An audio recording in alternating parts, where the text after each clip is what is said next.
eu vi muitos pais que lutaram para formar médicos mais do que para gerar homens de Deus na terra. Eles tiveram médicos, mas não tem mais homem de Deus na sua casa. E eu vou dizer agora para ti, pode até tu não ser médico. Bom é, se tu fizer um curso bom, pode seja medicina, direito, seja qual área for, estuda, se prepara, mas eu vou dizer uma coisa. A maior riqueza que tu tem não é isso. A maior riqueza que tu tem é Jesus. Glória a Deus. Porque tudo isso vai ficar aqui. O que vai para a eternidade é a alma. E se ela não tiver salva, o que resta é a condenação eterna. Mas uma coisa é certa, Jesus não te fez para isso. Ele te fez para herdar a vida eterna. E quando você ouve, quando você vê, entende isso, começa a compreender o que de fato é. O que é o altar? Quando eu digo assim, vou levantar o altar ao Senhor, estou dizendo, eu vou levantar um lugar de sacrifício ao Senhor. Ou seja, eu estou construindo um ambiente para eu me relacionar com o meu Deus. Quando a gente fala de altar, nós estamos falando isso. Quando você vai para o Novo Testamento, você lembra quando Jesus morreu lá na cruz do Calvário? A Bíblia diz que o véu do templo, ele se rasgou de alto a... Esse véu do templo, você tem uma ideia? Ele aponta que para uma pessoa rasgar aquele véu do templo, um humano não rasgava. Tinha que ser em torno de 4 ou mais homens para carregar esse véu. Ele era grosso da espessura de uma parede. Era preciso colocar 4 cavalos do lado, 4 cavalos do outro para poder rasgar isso. O véu separava o santo do lugar santíssimo, dentro da estrutura. E quando Jesus morreu lá na cruz do Calvário, aquele véu se rasgou de alto a baixo, como se Deus estivesse dizendo assim: isso aqui acabou hoje. Acabou hoje. Agora, para entrar na presença do Pai, você precisa de Jesus. Ele estava exatamente desfazendo uma antiga aliança e trazendo uma nova aliança para nós. E agora essa aliança é no seu sangue. Sabe, quando a gente vê isso, quando a gente começa a perceber o que Deus está fazendo, Deus está construindo um caminho para eu e você entrar na eternidade. Para nós estarmos em relacionamento com Ele. E agora o que acontece? Jesus vem. Você lembra que quando Abraão ofereceu Isaac lá no altar, aquilo ali é um texto que já apontava para o sacrifício de Jesus. Por isso, Isaac é visto na Bíblia, na teologia, como um tipo de Cristo. Só que naquele dia, que Abraão foi oferecer ele como sacrifício, uma oferta, naquele dia, o próprio filho dele era o holocausto, era a oferta. E ele vai colocar, a Bíblia mostra ele indo, subir naquele monte para levar aquele menino. E chega um momento que ele vai amarrar aquela criança, que ele amarrou a criança, os pés e mãos, e colocou sobre o altar. Quando ele coloca aquela criança sobre o altar, ele está oferecendo esse sacrifício ao Senhor. Só que naquele dia, quando ele ia concluir o sacrifício, sabe o que aconteceu? Deus proveu para ele o cordeiro que seria sacrificado. Deus já estava avisando a humanidade: logo eu também vou enviar um outro cordeiro que tira o pecado do mundo, e ele será um sacrifício eterno, não haverá mais necessidade disso. Aleluia. E aí ele está dizendo, gritando para o mundo que faria.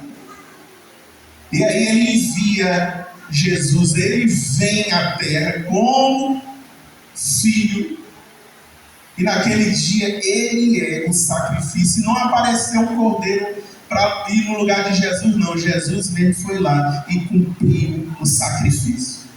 Quando ele morre lá na cruz, já pendurado na cruz, ele diz assim: Pronto, está consumado, está feito o sacrifício. E quando ele faz isso, ele faz exatamente o sacrifício de expiação. O que é isso, pastor? Ele tomou meu lugar, o pecado era meu, mas ele tomou, ele era justo, nunca havia pecado, e ele naquele dia, ele se fez pecador por nós. E agora, quando ele faz isso, o apóstolo Paulo, entenda só, depois que ele faz isso, o sacrifício foi feito. O sacrifício foi feito. Aí agora você vai ver o apóstolo Paulo escrevendo aos Romanos, dizendo: antes vocês levavam animais para ser sacrificados. Deixa eu te falar agora. O sacrifício agora é você. Você é a oferta ao Senhor. Ele diz: rogo-vos, pois, irmãos, pela compaixão de Deus, apresenta o teu corpo. E esse teu corpo tem que ser um sacrifício agradável.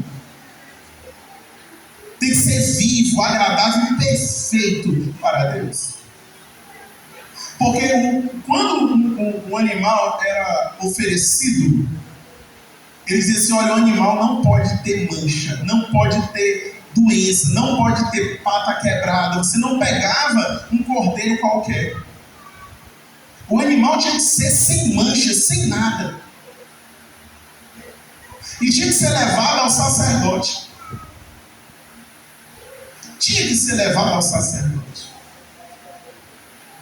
E uma coisa interessante que a gente vai perceber é que os animais oferecidos eram cordeiro, vaca. E para os pobres, aquelas pessoas que não tinham condição, você podia levar pombas ou rolinhas. E você levava para sacrificar. E quando você fazia isso, se você, por exemplo, olhar na lei, você lembra que uma vez Jesus saiu derrubando lá no templo, quebrando tudo, botando cambista para correr? Você sabe o que ele estava fazendo? Ele estava fazendo algo que o povo de Israel estava tentando burlar a lei.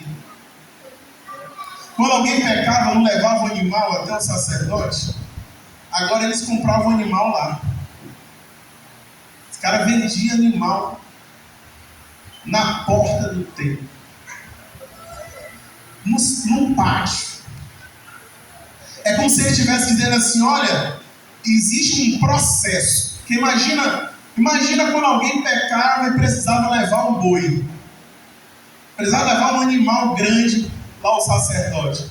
Ele tinha que passar com esse animal no meio do arraial. E quando ele passava no meio do arraial, todo mundo olhava ele passando. Porque o tabernáculo ficava no meio. Todo mundo que queria tinha que passar.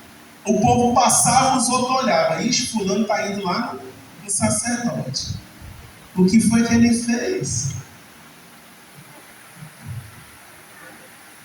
Você sabe uma coisa que eu vejo que é extremamente perigoso nos dias de hoje?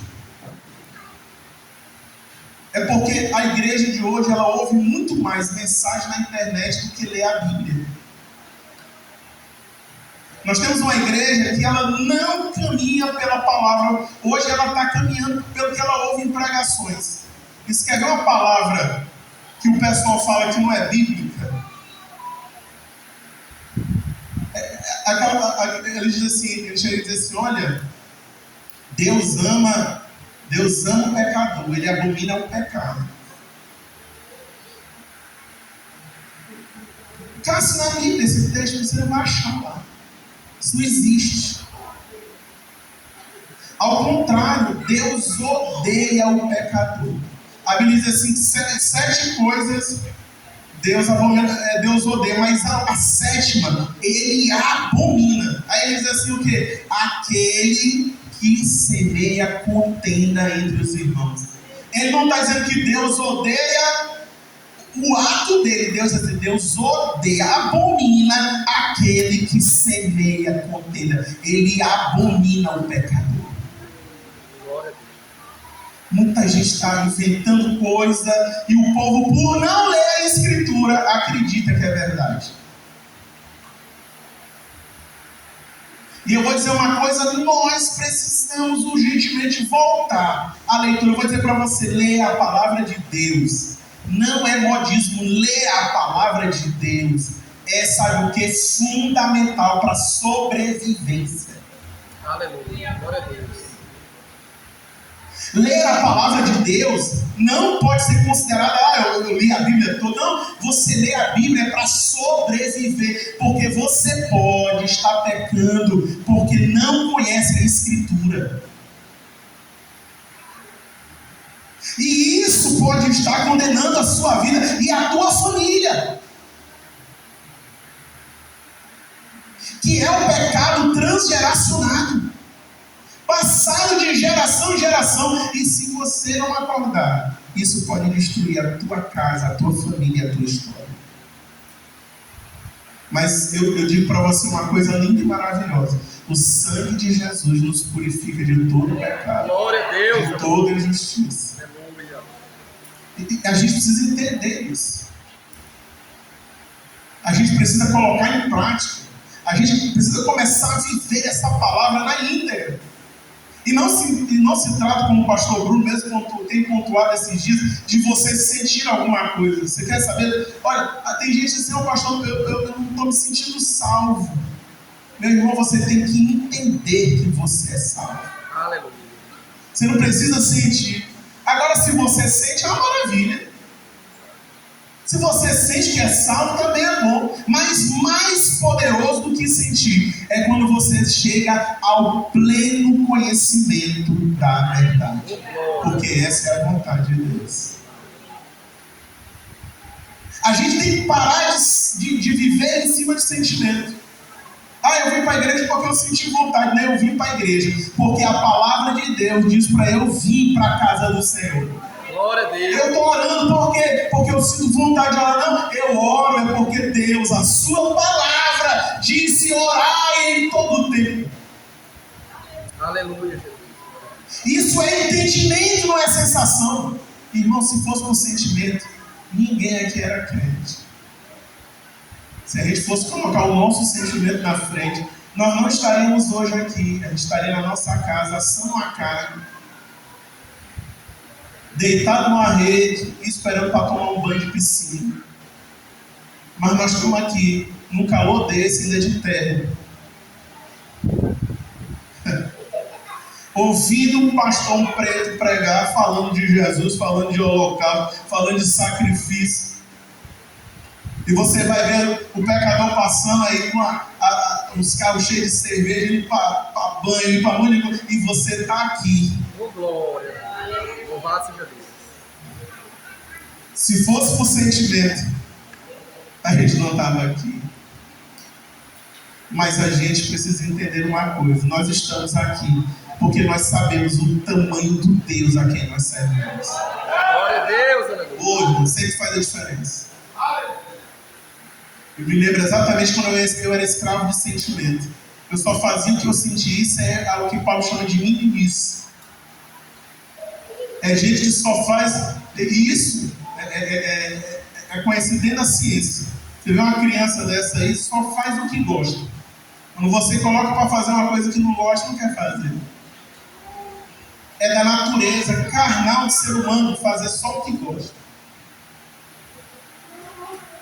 Mas quando a gente amadurece, a gente descobre que a gente não faz só o que gosta, né?